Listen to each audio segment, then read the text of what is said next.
In this video, I'm going to go over the extreme wealth divide in Massachusetts and specifically Cape Cod, where I live. Before I start this off, this video is strictly just trying to show the general person what it's like to grow up poor in a completely rich town. Now I'm going to show you, this is actually where I live. This is where I live. Low-income houses, and these are in high demand being where I live. Now, this is the only low-income complex in this town, other than Lake Street, which is right up there. I don't know if you see it, those yellow houses. We'll go up there in a minute. Those are actually owned by a different company, whereas the low-income houses that I live in are subsidized by the state of Massachusetts. Now, there's a huge waiting list for these apartments. Honestly, it's just like your average low-income neighborhood, except for it might even be a little bit better than most normal public housing authorities. Right there's my house, right? And I'm gonna take you 5 minutes down the road to see some estates worth millions of dollars. And we'll get to that. First, I'm gonna go up here and I'm gonna go check out Lake Street so you can see what the Lake Street low-income housing is like. So let's do that now. So you can see there's maybe about 3, 4, 5, 6 buildings with apartments in them. We don't even have any one-bedrooms. And in fact, on Cape Cod, there aren't any one-bedrooms other than Provincetown Housing Authority, which is at the tip of the Cape. Man, that's so rare. And it sucks because unless you're a family, good luck getting fucking low-income housing here. So there's one dumpster and a mailbox that we just passed. And that's pretty much it. Now, right next to my apartment complex, there is a senior living complex, I guess you could say, for people probably over the age of 60. These are these houses right to the right there. And that's good, but they're all kind of within the same area. Now, I'm gonna take you up to Lake Street to show you the Lake Street apartments, but the good thing about the Lake Street apartments is they actually have 3 one-bedrooms. I found this out, I actually didn't know this. But that's a good thing, because if you're single and you don't have a family, there's potential. Ran out of space again. So all these people are fucking snobby, by the way. So I try not to stay here for too long. But we'll continue. You saw the majority of the neighborhood, and back down here actually, there's a couple other apartments. But from here on out, we will go about 2 minutes up the street and you'll see a house worth over $1 million. That was listed on Zillow. See, we just go up the hill here and we start getting into middle-class houses everywhere.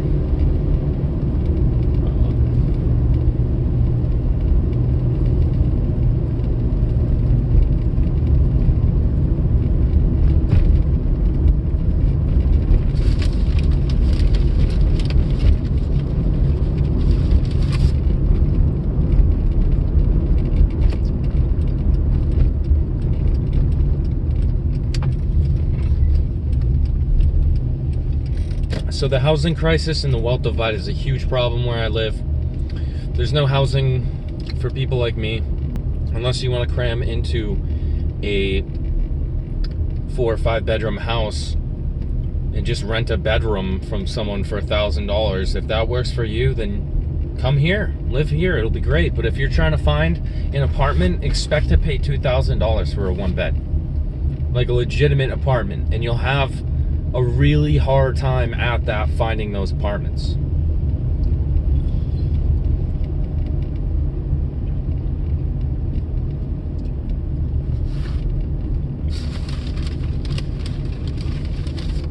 Now, I got nothing against real estate agents, and I got nothing against people that want to flip houses. You want to do what you want to do, that's cool, as long as it doesn't necessarily hurt me.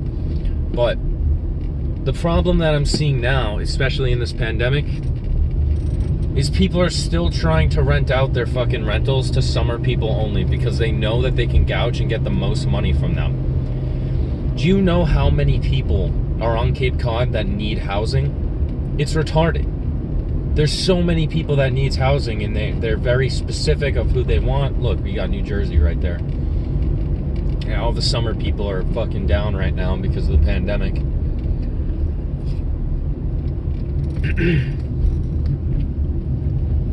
Again, not to sound like a bitch, but it is what it is. I've grown up here my entire life, 25 years. And I got kind of unlucky. My generation got kind of unlucky. Because if you ask anyone that grew up here in the 90s, they'd say it wasn't like this. It's a completely different place than it was. Unfortunately, that's just the reality of living life here. One day I'm gonna have to move away because I just cannot be able to afford $2,000 a month for an apartment. Now, some of you from San Francisco, you might be saying, oh, $2,000, that's a breeze. Well, yeah, but we don't make the wages you guys do. If you go on Zillow and look up this location, all of these houses are worth a lot of money. And that's not a joke. Let's see, where was it? It had a separate, smaller place attached to it in the deal. But I'm telling you, it was worth a lot of money, and it was worth a lot more than the other houses around in this area. Yes, it was this one. This one to the right. $1.5 million estate. Even though it doesn't seem like it, the whole place has been renovated. Wish you could kind of see, but the sun's blocking the way. This house right here has an attached house in the backyard. And the whole place has been renovated. I'm not gonna lie, it's really nice. But just to give you an idea, this is like 2 minutes up the street from where I live. Not even, it's 1 minute up the street, and you got $1.5 million houses right off the bat. All right, so starting off, that is my neighborhood. And we're just gonna check out on Zillow some of the home prices around here. So as you can see, we got 436K, 836K, 1.3 million. This whole area is what I was driving around in. As you can see, some of these prices are pretty steep. Yeah, there's a lot of expensive houses right next to where I live, which is kind of ironic. If you look down here even, got some expensive houses. The one I was looking at was actually 900K. I thought it was the one right here for 1.7. I got those two confused. But nevertheless, pretty damn expensive. 1 million, 1.9 million, 1.03 million.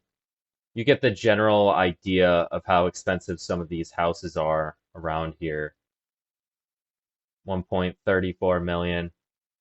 Yeah, this is right next door to where I'm at. Now we're going to be taking a look at the later part of the video, the trail that we go down. We can see right off the bat, we got a house for 1.55 million, 4.25 million, 1.38 million, 7.63 million. These are some really expensive houses down this trail. And as you can see, it's quite steep, to say the least. But you'll be able to see the quality of some of these houses. I would think they would be much bigger than they actually are for some of these prices, but you'll be able to see, I think, in the video a little bit what I'm talking about. Now, I'm going to take you to an even richer place in my town where we'll have mansions. Check out these houses. They're all pretty nice, but unfortunately, people renting these out or turning them into rentals are asking way too much. And to top that off, you got like a third of the market that's specific to summer people only. Like, how fucked up is that? And they're expensive. They're fucking expensive to live here for the summer. If you're talking about like a month. If you're talking like a month, expect to pay $3,500 just to rent here if you're gonna come here for summer. All right, let me adjust this a little bit. Starting here, we're gonna go into North Chatham.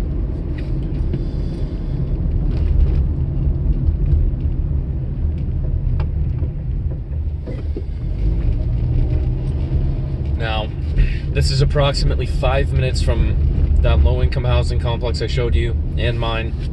5 minutes, and look where it brings us.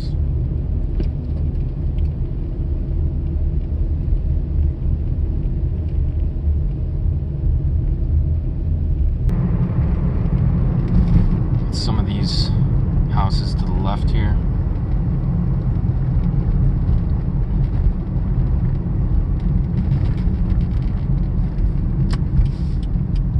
It's ridiculous. And this is all basically in my backyard if you think about it, because I'm a small town. We have a population of maybe 6,000 people. I'm gonna take you down this trail. And this trail gets pretty nice. This isn't too well known of a trail. Just goes to show the true wealth divide and the housing shortage. And keep in mind, these houses that people own, they come here in the summer for maybe a month and then they leave. And so I'm not blaming them. Like, you got the wealth, do what you want.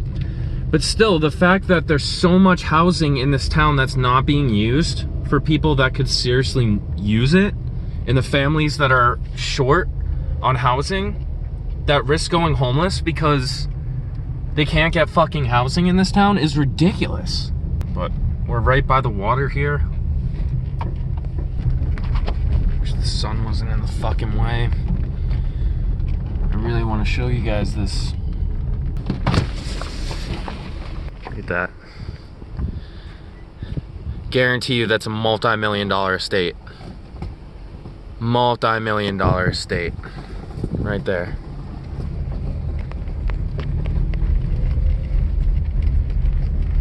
On our right here, we have an estate with a private driveway. That one.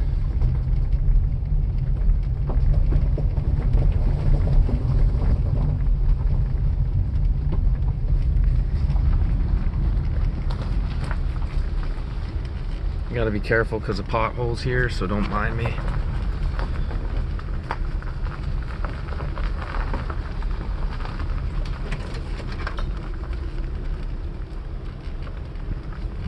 Oh my God.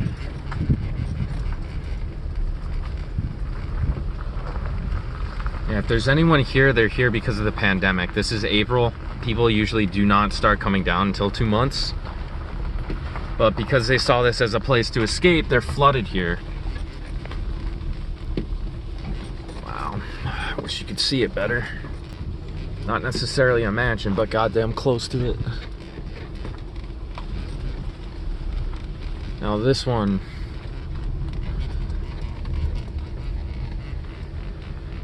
look at this. 5 minutes from my house, and you get this.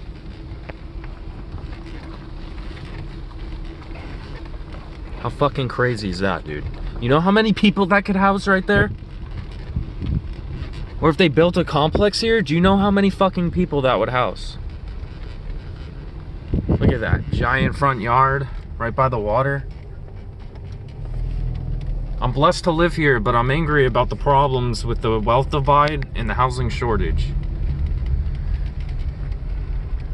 If we look behind us, look at that. We got houses everywhere on the shoreline here. So that gives you a good look as to what's out here.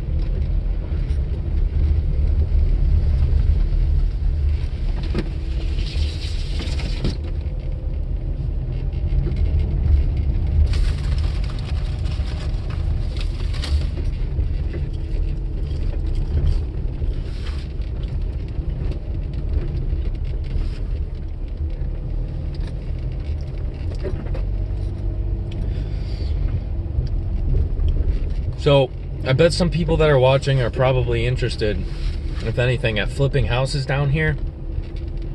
I was interested at one point in my life, but it is very, very hard to find wedge deals here. Very, very hard to find wedge deals.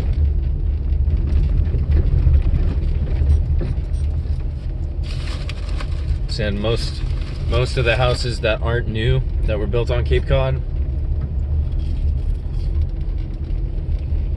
are very, very old, or early 1900s. Some even before that. They're just very old houses that you probably have to put a lot of money into. So you'd have to find a really, really, really good deal to make money here. And to top that off, the real estate industry as a whole here is filled with fat cats that have been around their entire lives here. So they know the game, they know the area, and they exclude anyone new that is looking to get into the business. I have a cousin that's a real estate agent. I know this for a fact. And it's fucked up that they do this. They exclude most of the people looking to get into the industry because they're the big money makers. They've been around for a lifetime and they know how it works here. Look at this. You get a better view of the houses that I was just trying to look at.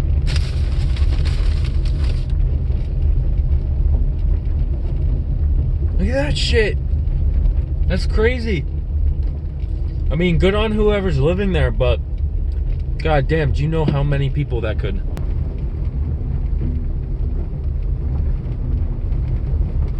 So there we have it, fellas. This is April 2020. Data Void coming at you with a quick video about where I live. Town of Chatham, Massachusetts. I repeat, that is Chatham, Massachusetts. It's not actually pronounced Chatham. That's how you spell it. And hopefully this gives some insight to anyone looking to move here. I would not recommend it. Do not move to Cape Cod. You'll have a hard time finding fucking legible houses. You'll be able to find a room in someone else's house that they'll overcharge you for, but that's about it. If you're looking to pay $800 to $1,000, $800 being the low side, $1,000 being the regular, for just a bedroom in a shared house where you have to share everything with maybe 2, 3, 4 other people, then this place is for you. But if you're looking to find a low income complex, good fucking luck, because they don't make them here. There's regulations and laws, and of course there's more money to be made building houses. It's basically a fucking joke if you want to build a low income complex here. Hopefully this will change one day and we can see more housing, but it's a crisis here. I see grown-ass men and women in their late 30s, early to late 40s. We're doing house shares with other people because they can't fucking find or afford their own one-bedroom apartment. How sad is that, dude? How fucking sad is that? Now, the price of being able to live here is very expensive, and I guess you could say for good reason, but keep in mind, I live on Cape Cod, Massachusetts. This isn't fucking Long Beach, California. This is not fucking California. This is this is Massachusetts. This is New England. I'm saying I'd much rather prefer the palm trees in California over the fucking dead of winter here. That said, well, thanks for watching, guys. I appreciate it. Have a good day.